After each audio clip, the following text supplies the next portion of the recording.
नमस्कार मित्रों मैं डॉक्टर राधाकृष्ण आपका अभिनंदन करता हूं आपके YouTube चैनल स्वास्थ्य सूत्र में। आज का वीडियो हमारा मिर्गी से संबंधित है, जिसे हम एपिलेप्सी के नाम से जानते हैं। WHO से आप भली भांति परिचित होंगे। पिछले 1.5 साल से WHO के बारे में आपने बहुत सुना होगा और बहुत बार इसको पढ़ा होगा। विश्व आरोग्य संस्थान के रूप में ये दुनिया भर के देशों में हेल्थ संबंधी गाइडलाइन को निर्धारित करती है। ये लोगों को स्वास्थ्य को सुधारने और लोगों को रोग मुक्त करने पर कई तरह से पाठ्यक्रम और कई तरह से गाइडलाइन चलाती है। इस संस्था के द्वारा अनुमान लगाया गया है कि पूरी दुनिया में करीब 1 अरब से ज़्यादा लोग माइग्रेन, मिर्गी, अल्जाइमर डिजीज़, मनोभ्रम, डेमेंशिया जैसे अनेक रोगों से पीड़ित हैं।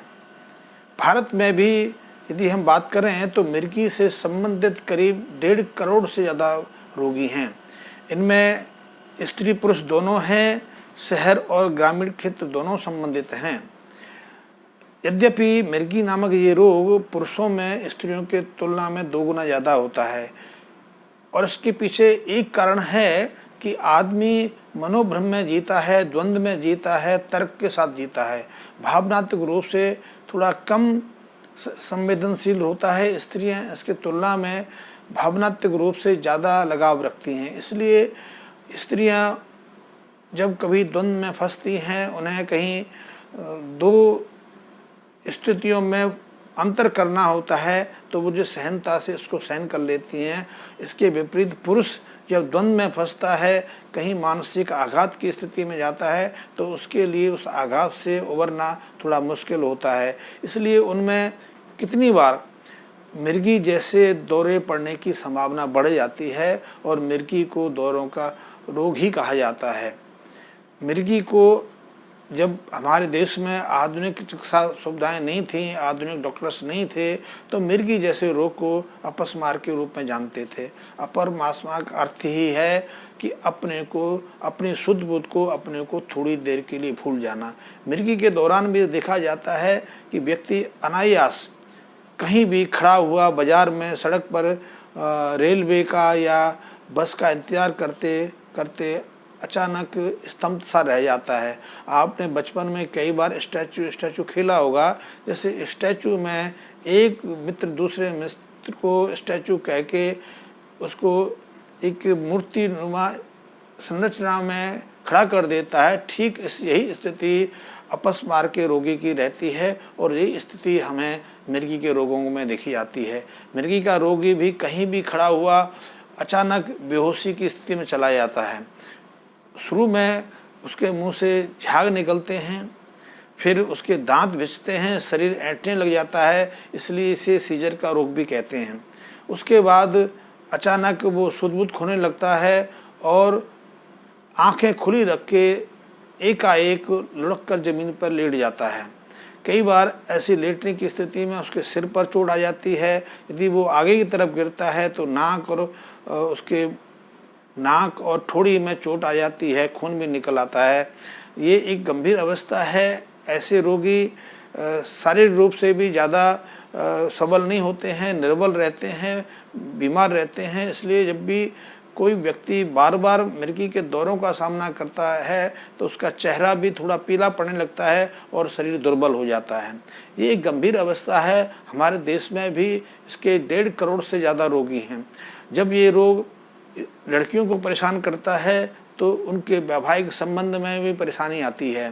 ज़्यादातर ये रोग बचपन में देखा जाता है और 15-18 साल के बाद ये इसमें ज़्यादातर रोगी स्वयं स्वस्थ हो जाते हैं। लेकिन कुछ ऐसे रोगी भी होते हैं जिन्हें पूरी उम्र मिर्गी के दौरे पड़ते रहते हैं। इससे उनको सामाजिक उत्तरदायित्वों को निभा पाना, अपने जीवन का निर्वाह कर पाना थोड़ा मुश्किल हो जाता है। ऐसे कई बच्चे होते हैं जिन्हें मिर्गी के दौरे पड़ते हैं। वो स्कूल नहीं जा पाते या स्कूल में बैठे बैठे उन्हें मिर्गी के दौरे आ जाते हैं। कई बार ऐसे बच्चों को नहाने के वक्त कहीं नदी तालाब के किनारे या कहीं खेत खलिहान में या कहीं स्पोर्ट्स ग्राउंड में मिर्गी के दौरे पड़ते देखे जाएँ। आपने कई बार देखा होगा कुछ लोग स्टेशन पर या बाज़ार में या बस स्टैंड पर अनायास शुद्ध वो खो के ज़मीन पर गिर पड़ते हैं, लोग इकट्ठे होते हैं तो पता चलता है कि उसको मिर्गी का दौरा पड़ा हुआ है। मिर्गी के बारे में बहुत लोग ऐसा कहते हैं कि इसे तीव्र गंध सुखाने से होश आ जाता है। ऐसा इसलिए बहुत सारे लोग अपना जूता उतार के या अपनी पहनी हुई सॉक्स जुराब उसके नाक के पास ले जाते हैं, लेकिन ऐसा नहीं करना चाहिए। गंध के साथ में मिर्गी का कोई संबंध नहीं है। हाँ, दूसरी कुछ गंधें ऐसी हैं जिनसे कुछ रोगी अनायास अपने शुद्ध बुद्ध खो के होश में आ जाते हैं, लेकिन ये कोई सही रास्ता नहीं है कि आप अपनी गंदी चप्पल जूते को उसको सुंघाएं। पुराने लेदर से मिर्गी का कोई संबंध नहीं है।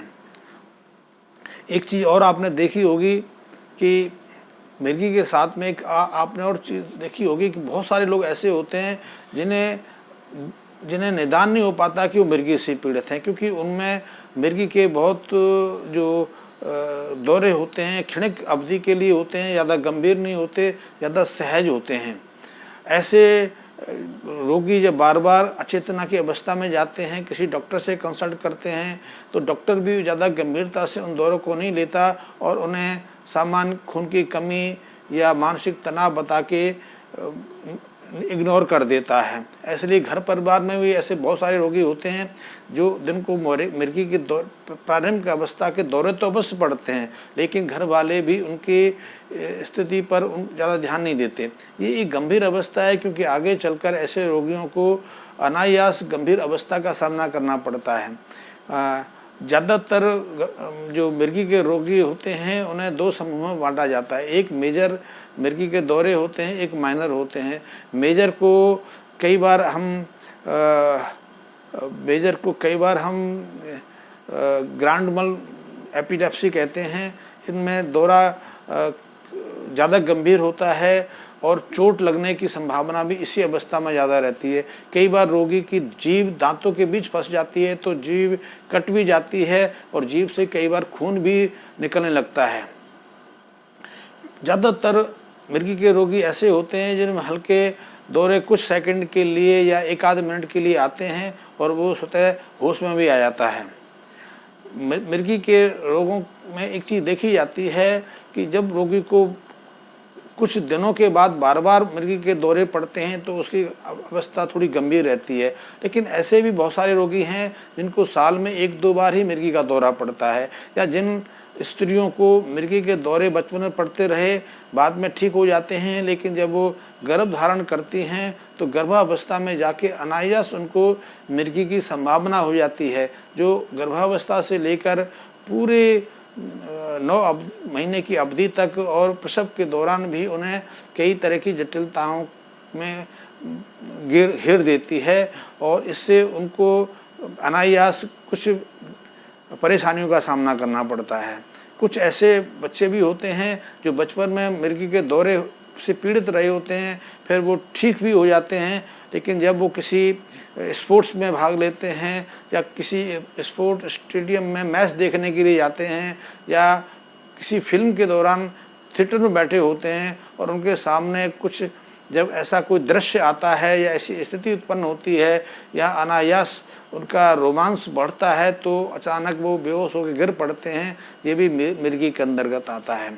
मिर्गी के लिए आज निदान के दृष्टि से तो ईईजी कराया जाता है, जिसमें उनकी इलेक्ट्रिक जो संप्रेषण है, जो मस्तिष्क के अंदर जो इलेक्ट्रिक पोटेंशियल पैदा होता है उसको नापने के बाद मिर्गी की स्थिति देखी जाती है, लेकिन मिर्गी का कोई पैथोलॉजिकल निदान नहीं है, क्योंकि मिर्गी के अंदर ज़्यादातर रोगियों का खून सामान्य ही मिलता है। कुछ रोगियों में खून की कमी या कुछ यूरिया या ऐसी चीज़ें बढ़ी देखी जाती हैं। ज़्यादातर मामलों में पैथोलॉजिकल निदान इसका कोई संभव नहीं हो पाता है।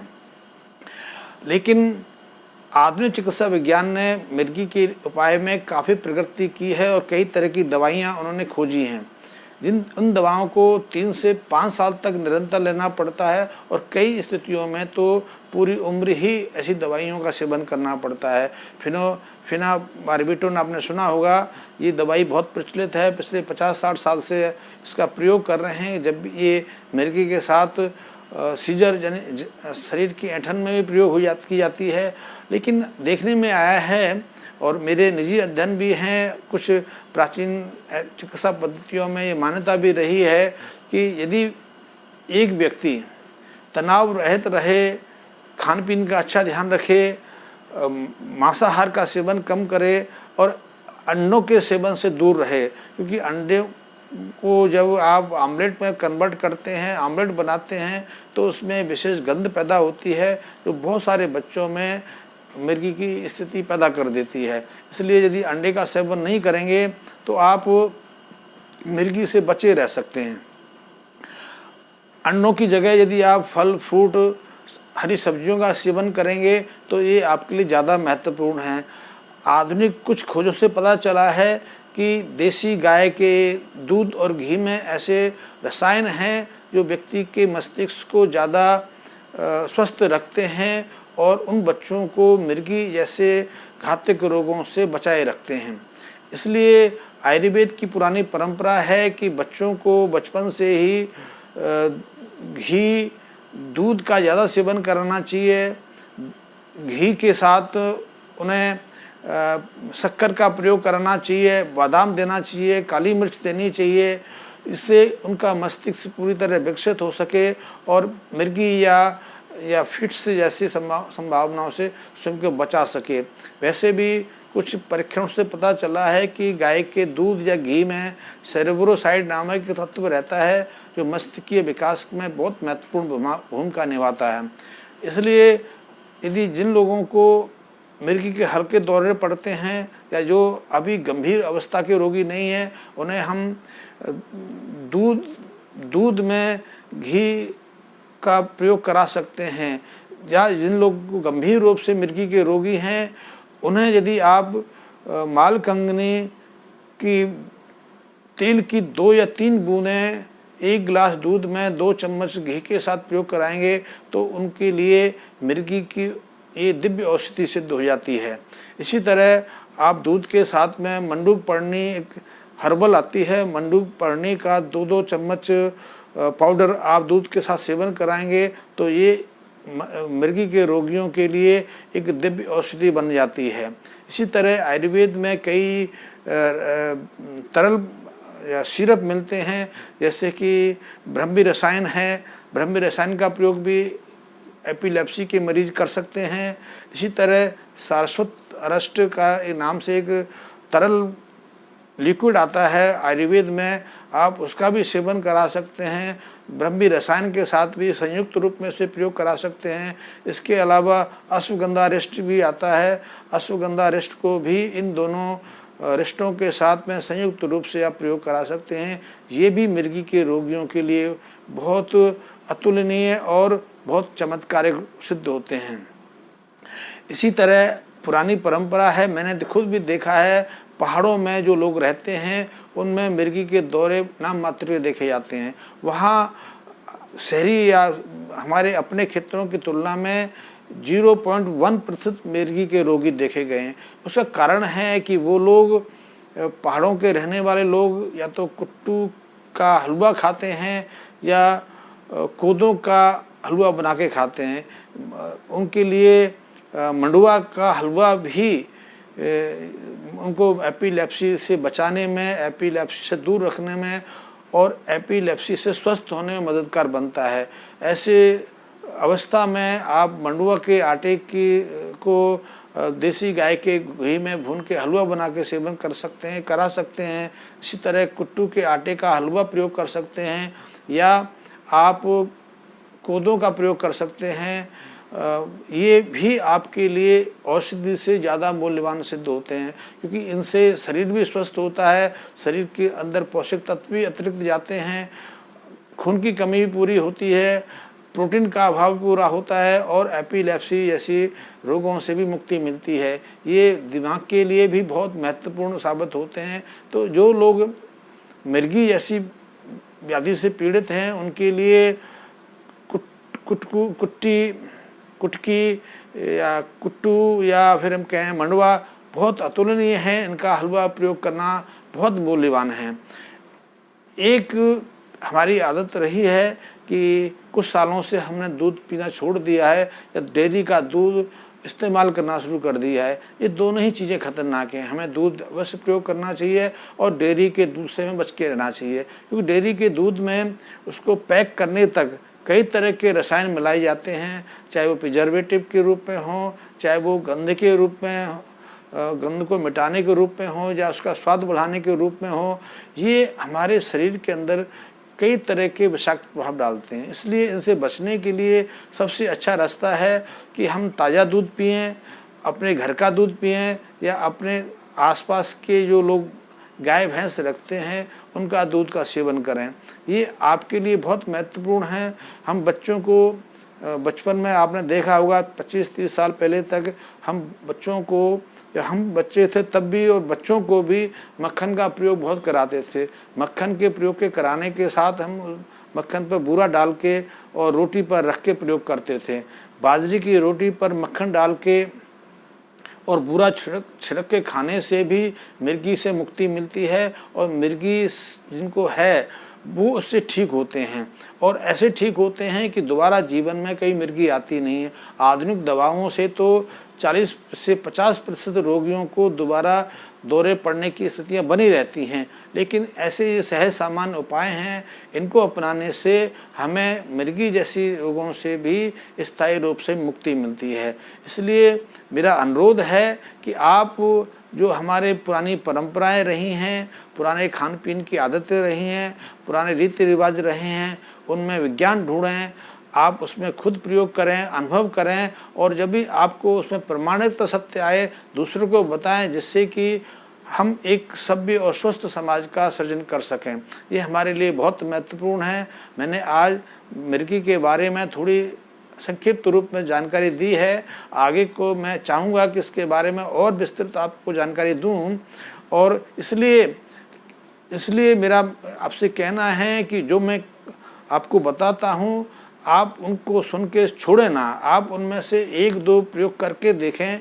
ये फुकट के प्रयोग हैं, इनमें कुछ खर्चा नहीं है, इनको के बारे में कुछ खरीदना नहीं है, आपको सहजता से आसपास ये चीज़ें मिल जाती हैं। उनका प्रयोग करेंगे तो आपको अपनी पुरानी रीति रिवाज और खान पान पर भरोसा होगा। हम अब एक सभ्य समाज का निर्माण कर सकेंगे। आप देख रहे हो कि हमारी उम्र नहीं बढ़ रही, हम व्याधिग्रस्त हो रहे हैं, हमारे जीवन से किशोरावस्था गायब हो रही है, हम बच्चे से सीधे जवान हो रहे हैं। ये हमारे लिए खतरनाक है, क्योंकि हम 60 से बाद तो किसी ना किसी रोग से पीड़ित हो ही जाते हैं। हम 60 के बाद जिंदा रह के क्या करेंगे जब हम इतनी बीमारियों से ग्रस्त हैं। बीमारियों से हमारी कोई रक्षा करने वाला नहीं है, या तो हमारे लिए अस्पताल रहेंगे, बच्चे हमारे पास रहेंगे नहीं। इसलिए हमें आज से ये तैयारी करनी है कि स्वस्थ समाज का निर्माण कर सकें। इसके लिए हमें कम से कम एक चीज़ अवश्य करनी है कि जो हम 30-35 साल पहले प्रयोग करते थे उनको एक बार फिर करना शुरू करें, स्वस्थ रहें, समाज का निर्माण करें। और ऐसी और बातों की जानकारी मैं देता रहूँगा। आप मेरे को सब्सक्राइब करें कि जिससे कि मैं आपको और अच्छे विषयों पर वीडियो बना के दे सकूं। मैं आज का वीडियो यही समाप्त कर रहा हूँ। धन्यवाद।